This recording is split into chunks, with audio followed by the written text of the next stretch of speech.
Alright everybody, hey, it's Lazy Rider 56. Welcome back to the channel. It's a little bit cooler spring day with some clouds. Didn't think I'd get to ride today because it was raining yesterday, but it turned out to be pretty nice. But, as you can see, I'm on a new bike. It is a 2025 Honda Shadow Phantom 750. Brand new. Well, a year old, but new from the dealership, we'll just call it that. Alright, still getting used to this thing. Foot placement is different. Gear ratios are a little bit different, so where I'm having to shift and all that. Just getting a feel for it. Today is my shakedown cruise. I rode it home from the dealership, but that's it. Alright. And we got a stoplight. We'll stop for this and I'll catch you back up. Okay, just started out in second gear. Like I said, still getting used to this thing. So I bought this thing back on March 3rd. And rode it home from the dealership. And the temporary tag blew off. I thought, well, no big deal. I'll just wait till the permanent tag comes in. It should come in about 2 or 3 weeks. I waited and I waited and I waited and I waited and no tag. And I called the dealership and they're, yeah, we sent in the paperwork. And I thought, what could be going on? I went down to the dealership yesterday. They had all the paperwork. It was there. They said, yeah, you were supposed to come by and pick it up. I'm like, oh, okay. But regardless, I got the bike. It's fully legal now. I got tags, I got stickers, I got insurance cards, all that stuff.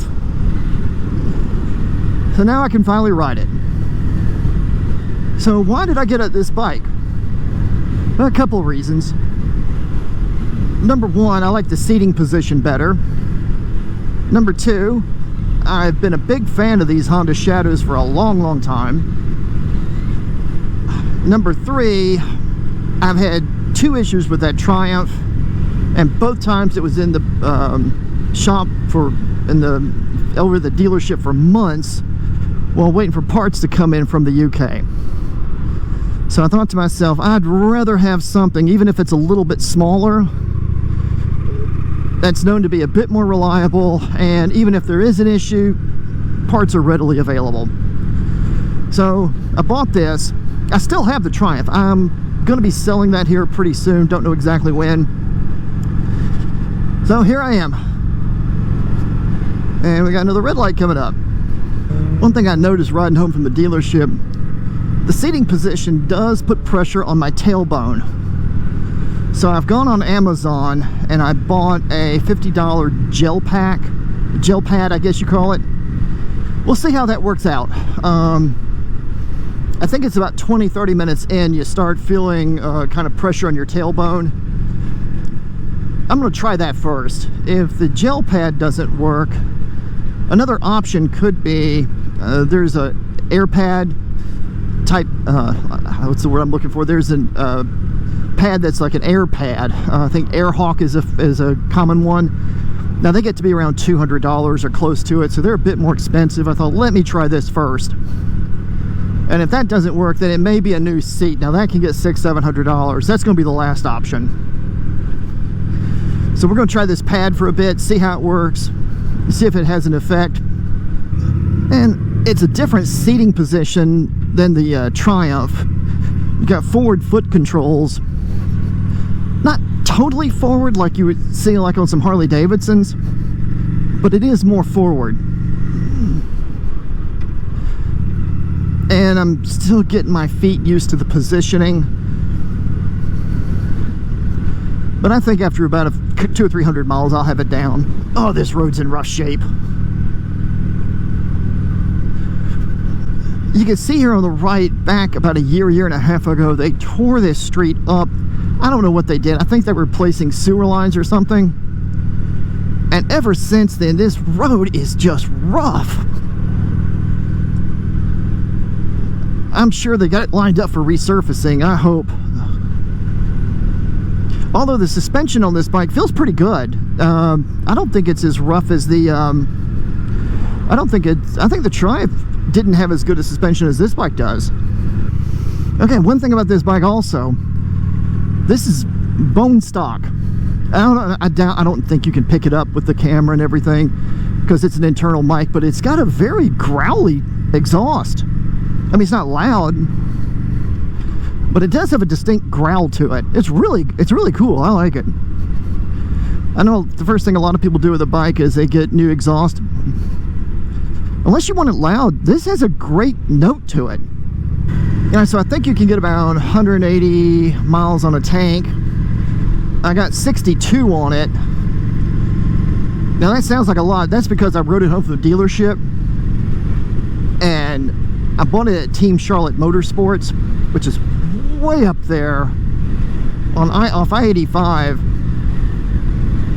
It's north of the airport, so it's the initial mileage came from riding it home from the dealership.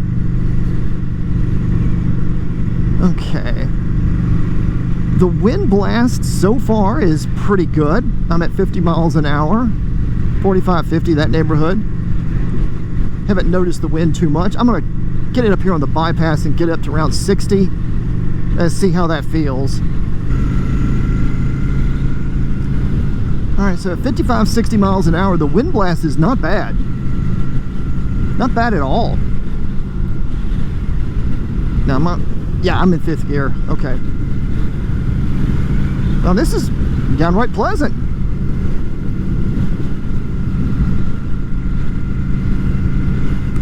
Okay. I'm gonna shut up for a minute. I'm just gonna ride this bike, get used to it, get used to the feel of it, and report back at the end.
Okay, so what I want to do for my next ride, I want to take it out for a more longer sustained ride. So I'll probably take the bike out to Blacksburg and back on Highway 5.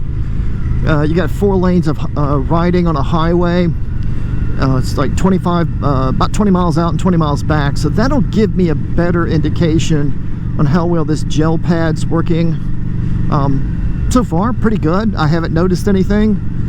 But also the rides involved a lot of starts and stops, and that may affect it. So I want to see how it works for being on it for a more longer sustained period of time where I'm just sitting there. So I think that's what I'll do next time.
Okay, we're going to go ahead and wrap this up. Thanks for joining me today. It's been a fun ride, fun break-in ride, getting used to the bike. And definitely going to be putting up some more content of me taking this bike for longer rides and checking it out. So thanks for joining me. Hope you have a great day. This is Lazy Rider 56. Like and subscribe. See ya. Bye.